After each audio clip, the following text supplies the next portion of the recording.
नमस्ते दोस्तों, आज मैं आपको अनुपात के सवाल कराऊंगा, तो इस वीडियो को पूरा देखना। चलिए स्टार्ट करते हैं। पहला सवाल, दो संख्याओं का अनुपात 4:9 है, उनका अंतर 215 है, तो उनमें से छोटी संख्या ज्ञात करें। देखो, कोई दो संख्या है, पहली संख्या हो गई, ये दूसरी संख्या हो गई, इनका अनुपात है 4:9 और इनका जो अंतर है वो है 215। जब हमारे पास अंतर दिया जाता है तो हम अनुपात का भी अंतर करते हैं, तो 4 और 9 का अंतर आएगा हमारे पास 5। और जब योग दिया जाता है तो अनुपातों का योग करते हैं। एलसीएम दिया जाए तो अनुपातों का एलसीएम करना है। ठीक है, तो चलिए, आप 5 से 215 में जब भाग देंगे तो कितनी बार में जाएगा? 5 चौको 20, एक बचेगा 15, 5 दिया 15, 43 बार में जाएगा। तो 43 का गुना 4 से कर दो, 43 का गुना 9 से कर दो, पहली संख्या और दूसरी संख्या निकल के आ जाएगी। ठीक है, 43 का गुना करेंगे 4 से, तो 4 तिया 12 का 2, हासिल लगा 1, 4 चौके 16 और 1 17। पहली संख्या हो गई 172। दूसरी निकालनी है तो 9 का गुना कर दो, 9 तिया 27 का 7, हासिल लगे 2, 9 चौक 36 और 2 38। ये हो गया 387। पूछा क्या है? छोटी संख्या ज्ञात करें। तो छोटी संख्या भाई कौन सी है इनमें? 172। पहला ऑप्शन हो जाएगा सही जवाब। कभी कभी क्या पूछेगा कि दोनों संख्याओं में क्या अंतर है, तो दोनों संख्याओं में तो अंतर हमें पहले से दिया गया 215। कभी कभी दोनों संख्याओं का योग पूछ सकता है, तो दोनों का योग करके बता दीजिए। ठीक है, चलिए अब देखते हैं अगला सवाल।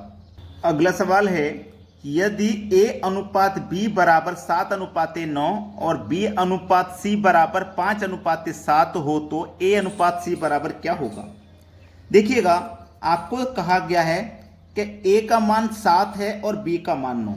हमें a अनुपाते b अनुपाते c है। ठीक है, a का मान 7 है तो a का मान 7 लिख दीजिए, b का मान 9 है तो b का मान 9 लिख दीजिए। अब हमारे पास b का एक और मान है 5, तो b के ही नीचे लिखेंगे b का मान। ठीक है, c का मान है 7 तो c के नीचे लिखेंगे, लेकिन ये दूसरी लाइन चालू है तो यहां लिखना है। ठीक है, अब देखो ये जगह खाली है तो इसके बराबर वाली संख्या उतार दो 9। कुछ बच्चे कहेंगे सर बराबर में तो 7 भी था, आपने 9 ही क्यों लिया? तो हम कभी भी लेते हैं ना अनुपात में, इस तरीके से लेते हैं। देखो ये सही तरीका, अगर आप लंबवत लोगे तरीका गलत है। ठीक है, इस तरीके से लेते हैं। तो यहां पे जगह खाली इस तरीके से लेंगे तो 5 लेंगे। ठीक है, 7 पंजे 35, 9 पंजे 45, 7 3 63। हमको बताना क्या है? हमको ए और सी का अनुपात बताना है, ए और सी का। ए का मान है 35, सी का मान है 63। किसी संख्या से अगर कट सकते हैं तो काट दो। 5 से कटेगा? नहीं कटेगा, 7 से कटेगा। 7 पंजे 35, 7 9 63, तो 5:9 आ जाएगा सही जवाब। और ये दिया गया हमारे पहले ऑप्शन में, ये बिल्कुल सही आंसर है। अब देखते हैं अगला प्रश्न। अगला प्रश्न है, यदि a अनुपात b बराबर 3:4 और c अनुपाते b बराबर 4:5, तो a अनुपात b अनुपात c क्या होगा? देखो, a अनुपात b अनुपाते c, a का मान 3 है तो 3 लिखेंगे और b का मान 4 है तो 4 लिखेंगे। ठीक है, c का मान देखो, पहले c का मान दिया तो यहां पे कंफ्यूज मत होना। देखो यहाँ पे c का मान 4 है, लेकिन c का मान पहले नहीं लिख सकते, पहले b का ही लिखेंगे। c से पहले b आता है, तो b का मान 5 है तो b के नीचे 5 लिखो। c बाद में आता है b के, तो c का मान बाद में लिखना 4। ये गलती मत करना। ठीक है, अब देखो इस तरीके से लिखेंगे हम, खाली जगह पे इस तरीके से लिखेंगे तो बस हो गया काम। 5 तिया 15, 5 चौकू 20 और 4 चौकू 16। 15 20 16 देखो किस ऑप्शन में? 15 20 16 दिया गया इस बी ऑप्शन में। ये आपके सवाल का हो जाएगा बिल्कुल सही आंसर। अब देखते हैं अगला प्रश्न। अगला सवाल है, यदि x बराबर 1 के बट्टे में 4 गुने y और y बराबर 1 के बट्टे में 3 गुने z, तब x y z का अनुपात बताना। देखो ये जो संख्या ये किस तरीके से है, ये x के बट्टे में y होगा बराबर 1/4। जब y इधर जाएगा तो इधर आके किस में आ जाएगा? मल्टीप्लाई में आ जाएगा, यहां से हटके। और यहां से हटाएंगे तो यहां बटे में आ जाएगा। ठीक है, यहां से हटाएंगे तो यहां बटे में आ जाएगा। ठीक है, क्लियर है इतनी बात? तो इसका मतलब यहां से हटके यहां बटे में आ जाएगा y, तो x का मान 1 हो जाएगा, y का मान 4। ठीक है, तो x y z, x का मान 1 तो y का मान 4। क्लियर? ठीक है, अब देखो y का मान 1 तो y के नीचे y का मान और z का मान 3, क्योंकि z यहां आएगा तो z का मान 3। ठीक है, अब ये खाली जगह इसके बराबर वाली उतार दो इस तरीके से, एक एकम एक। अब देखो स्टार्टिंग में एक, तो पहले ऑप्शन में ही आ रहा है, आगे चेक करने की जरूरत नहीं है, एक ही ऑप्शन है जिसमें सबसे पहले एक दिया गया है। ठीक है, 4 एकम 4, 3 चौको 12, चेक करोगे तब भी वही आंसर है। समझ में आ गया होगा सभी को प्रश्न। अब देखते हैं अगला सवाल। अगला प्रश्न है, चार संख्याएं 1, 2, 3, 4 के अनुपात में हैं, उनका योग 24 है, पहली और चौथी संख्या का औसत क्या होगा।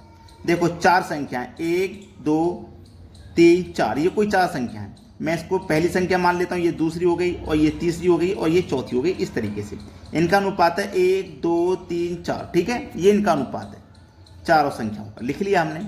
योग दिया गया 24, तो हमने क्या बताया था आपको कि आप जब आपके पास योग रहेगा तो आप अनुपात का भी योग करोगे। 4 और 3 7, 2 9 और 1 10। ठीक है, अनुपात का योग हो गया 10। तो आप 10 से अगर 24 में भाग दोगे तो क्या चला जाएगा, बिल्कुल भी नहीं जाएगा। तो आप इसको किस तरीके से लिख सकते हैं, ध्यान देना, मेरी बात को पहले समझ लीजिए। आप इसको किस तरीके से लिख सकते हैं, देखना।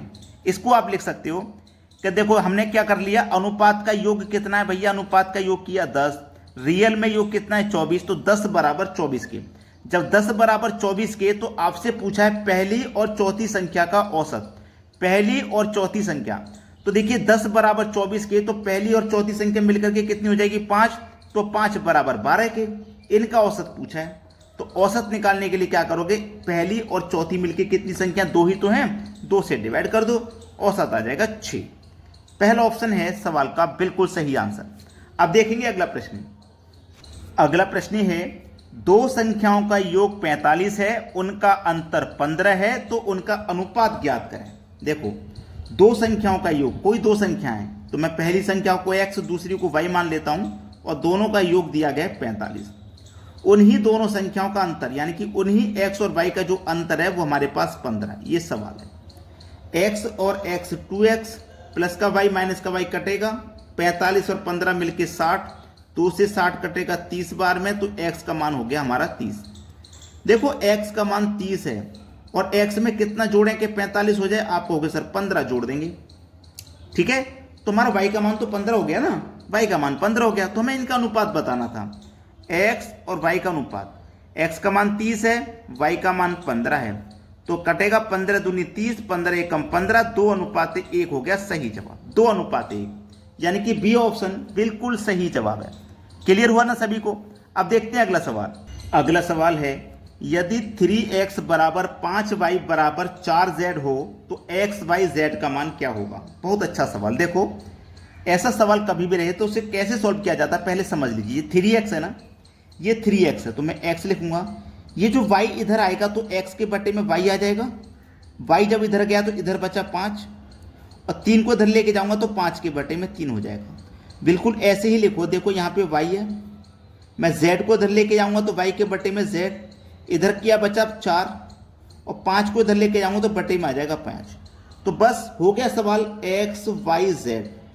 ठीक है, देखो x का मान कितना है 5, तो 5 लिखिए, y का मान है 3 तो 3 लिखिए, y का एक और मान है 4 तो y के नीचे लिखिए, और z का मान है 5।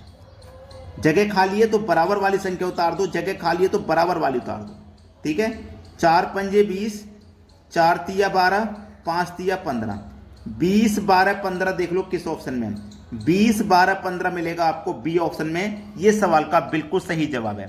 अगर वीडियो को लाइक नहीं किया है तो सभी बच्चे वीडियो को लाइक और शेयर जरूर कर दें। ठीक है दोस्तों, धन्यवाद।